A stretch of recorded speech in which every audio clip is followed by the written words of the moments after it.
Capítulo 3. Este mismo momento es el profesor perfecto. Podemos toparnos con un perro de lanas o con un perro guardián rabioso, pero la pregunta interesante es, ¿qué ocurre a continuación? Hablando en general, cualquier tipo de incomodidad nos suele parecer una mala noticia, pero para los practicantes del camino o guerreros espirituales, la gente que tiene cierto hambre de conocer la verdad, los sentimientos como la depresión, la vergüenza, la irritación, el resentimiento, la ira, los celos y el miedo, en lugar de ser una mala noticia, son en realidad momentos de gran claridad que nos enseñan dónde estamos pillados.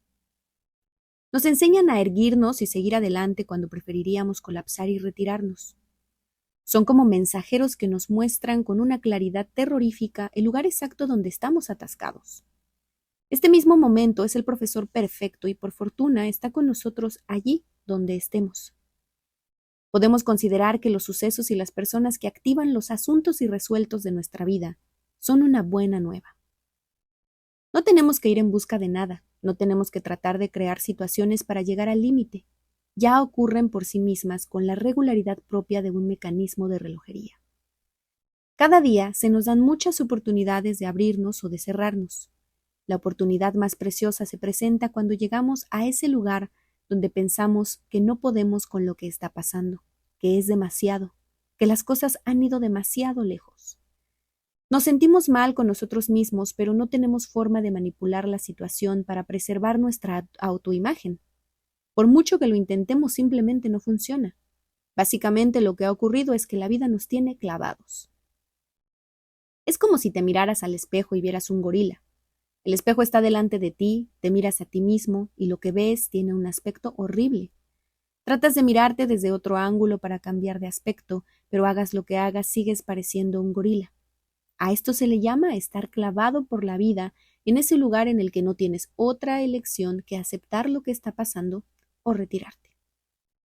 La mayoría de nosotros no solemos considerar que estas situaciones tienen algo que enseñarnos. Las odiamos automáticamente y huimos de ellas como locos, empleando todo tipo de vías de escape. Todas las adicciones surgen de ese momento en el que llegamos al límite y no podemos soportarlo. Sentimos que tenemos que suavizarlo, acolcharlo de alguna manera y nos hacemos adictos a cualquier cosa que parezca aliviar nuestro dolor. De hecho, el materialismo rampante que vemos en el mundo es producto de esos momentos.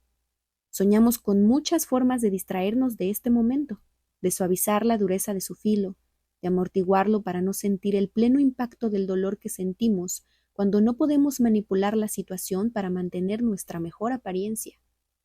La meditación es una invitación a notar el momento en el que llegamos al límite y a no dejarnos arrastrar por la esperanza o por el miedo. A través de la meditación podemos ver con claridad lo que está ocurriendo con nuestros pensamientos y emociones y también podemos dejarlos ir. Lo bueno de la meditación es que, aunque nos cerremos, ya no podemos cerrarnos de manera ignorante, porque vemos claramente qué es lo que estamos haciendo y este mismo hecho empieza a iluminar la oscuridad de la ignorancia. Podemos ver cómo corremos, nos ocultamos y nos mantenemos ocupados para no tener que dejar que nos penetre en el corazón. Por otra parte, la meditación también nos permite encontrar la forma de abrirnos y relajarnos. Básicamente, la decepción, la vergüenza y todos los demás espacios emocionales donde no podemos sentirnos bien son una especie de muerte. Hemos perdido completamente nuestra base, el lugar al que aferrarnos. Somos incapaces de mantenerlo en su sitio y de sentirnos por encima de las cosas. En lugar de darnos cuenta de que la muerte es necesaria para que exista el nacimiento, nos limitamos a luchar contra el miedo a la muerte. Llegar a los propios límites no es ningún castigo. En realidad, sentir miedo y temblores cuando estamos cerca de la muerte es una señal de salud. Otra señal de salud es que nos quedamos deshechos por el miedo y el temblor. Otra señal de salud es no quedarnos deshechos por el miedo y el temblor, sino tomarlos como un mensaje de que ya es hora de cesar la lucha y de mirar directamente a lo que nos está amenazando. Ciertas emociones como la decepción y la ansiedad nos avisan que estamos a punto de entrar en territorio desconocido. Para algunos de nosotros, nuestro propio armario o ropero puede ser un territorio desconocido, mientras que para otros lo será el espacio exterior. Las cosas que a mí me dan miedo y esperanza serán diferentes de las que producen eso en ti. Mi tía llega a su límite personal cuando muevo una lámpara de su salón. Mi amiga lo pierde completamente cuando tiene que trasladarse a un nuevo apartamento. Mi vecino tiene miedo a las alturas. Realmente no importa mucho lo que nos haga llegar al límite. La cuestión es que antes o después es algo que nos ocurre a todos. La primera vez que me encontré con Trungpa Rinpoche, estaba con una clase de cuarto grado y los niños le plantearon muchas preguntas sobre su infancia y adolescencia en Tíbet y su ida a China comunista y su huida de la China comunista a India. Un niño le preguntó si había pasado miedo. Rinpoche contestó que su profesor le había animado a ir a lugares que le daban miedo, como los cementerios, y le había propuesto experimentar con cosas desagradables. Después contó una historia sobre un viaje que hizo con sus ayudantes a un monasterio en el que no había estado nunca anteriormente. Cuando se fueron acercando, distinguieron junto a las puertas a un gran perro guardián de enormes dientes que tenía los ojos rojos. Aullaba ferozmente y luchaba por soltarse de la cadena que lo sujetaba. El perro parecía estar desesperado por atacarles. Cuando Rinpoche se acercó un poco más, pudo distinguir su lengua azulada y las babas que le caían de la boca. Caminaron a su lado manteniendo la distancia y entraron por la puerta. De repente, la cadena se rompió y el perro corrió hacia ellos. Los ayudantes gritaron y el perro corrió hacia ellos, congelados de terror. Rinpoche se dio la vuelta y corrió, todo lo rápido que pudo, directamente hacia el perro. El perro quedó tan sorprendido que puso el rabo entre las piernas y se alejó. Podemos toparnos con un perro de lanas o con un furioso perro guardián, pero lo interesante es qué ocurre a continuación. El camino espiritual implica ir más allá de la esperanza y el miedo, entrar en territorio desconocido, avanzar continuamente. El aspecto más importante del camino espiritual puede ser simplemente seguir moviéndose. Generalmente cuando llegamos a nuestro límite nos sentimos exactamente como los ayudantes de Rinpoche y nos quedamos congelados de miedo. Nuestros cuerpos se quedan congelados y nuestras mentes también. ¿Qué hacemos con la mente cuando nos encontramos con nuestro rival? En lugar de quejarnos o rechazar la experiencia, podemos dejar que la energía de la emoción, la calidad de lo que estamos sintiendo nos atraviese el corazón. Esto es lo más fácil de decir que de hacer. Pero es una manera noble de vivir. Se trata, en definitiva, del camino de la compasión, el camino de cultivar la valentía y la bondad del corazón. En las enseñanzas budistas oímos hablar del estado de ausencia de ego. Es algo que parece muy difícil de entender. ¿De qué estarán hablando? Sin embargo, cuando las enseñanzas hablan de neurosis, nos sentimos en casa. Es algo que podemos entender perfectamente, pero la ausencia de ego. Cuando llegamos a nuestro límite, si aspiramos a conocer ese lugar plenamente, es decir, si aspiramos a no ceder ni reprimir, una dureza se disolverá en nosotros. La fuerza misma de aquello que haya surgido, la energía de la ira, la energía de la decepción, la energía del miedo, nos suavizará. Cuando la energía no está solidificada en una dirección u otra, nos traspasa el corazón y nos abre. Ahí es donde descubrimos la ausencia de ego, cuando todos nuestros esquemas se caen a pedazos.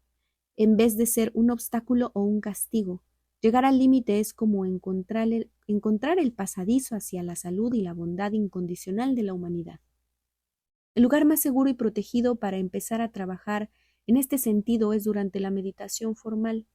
Sentados en meditación empezamos a vislumbrar las claves de no ceder ni reprimir, así como la sensación que nos produce dejar que la energía esté simplemente ahí.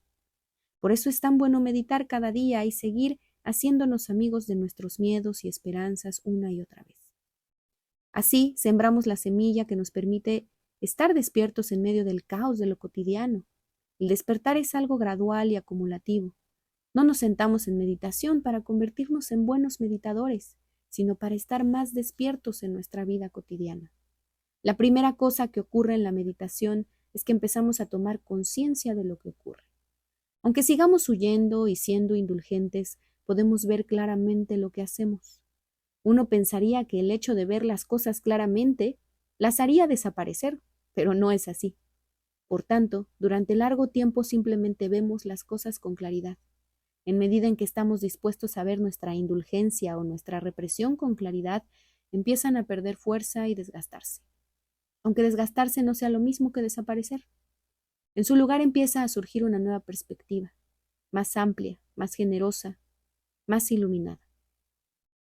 La forma de mantenerse en el punto medio entre la indulgencia y la represión es reconocer lo que surge sin juzgarlo, dejando que los pensamientos simplemente se disuelvan. Después, volvemos a la apertura del momento presente. Esto es lo que hacemos durante la meditación. Surgen multitud de pensamientos, pero en lugar de reprimirlos u obsesionarnos con ellos, los reconocemos y los dejamos pasar, y a continuación volvemos a estar simplemente aquí. Como dice Sogyal Rinpoche, llevamos nuestra mente de vuelta a casa.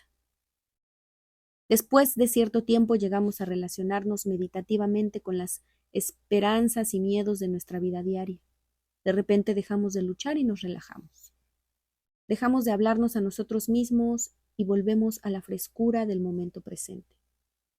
Y esto es algo que va evolucionando gradualmente, pacientemente, a lo largo del tiempo. ¿Cuánto dura este proceso? Yo diría que dura el resto de nuestra vida. Básicamente seguimos abriéndonos más, aprendiendo más, conectando con las profundidades del sufrimiento y la sabiduría humanos.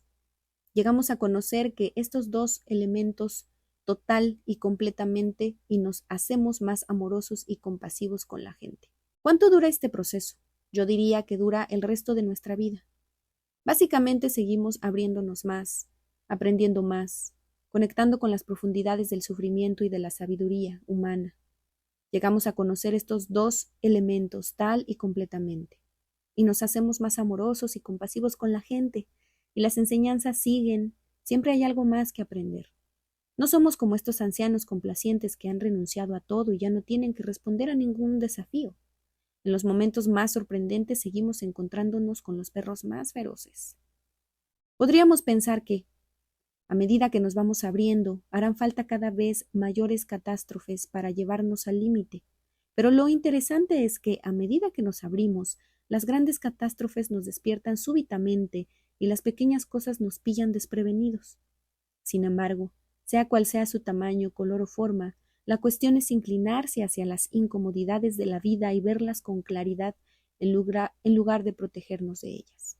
Al practicar la meditación, no estamos intentando estar a la altura de ningún ideal, muy al contrario, nos quedamos con nuestra experiencia tal y como es. Si experimentamos que a veces tenemos cierta amplitud de perspectiva y otras veces no, bueno, pues esa es nuestra experiencia. Si nos ocurre que a veces podemos acercarnos a lo que nos da miedo y otras no, esa es nuestra experiencia. Seguimos una instrucción muy profunda. Este mismo momento es el profesor perfecto porque siempre está con nosotros.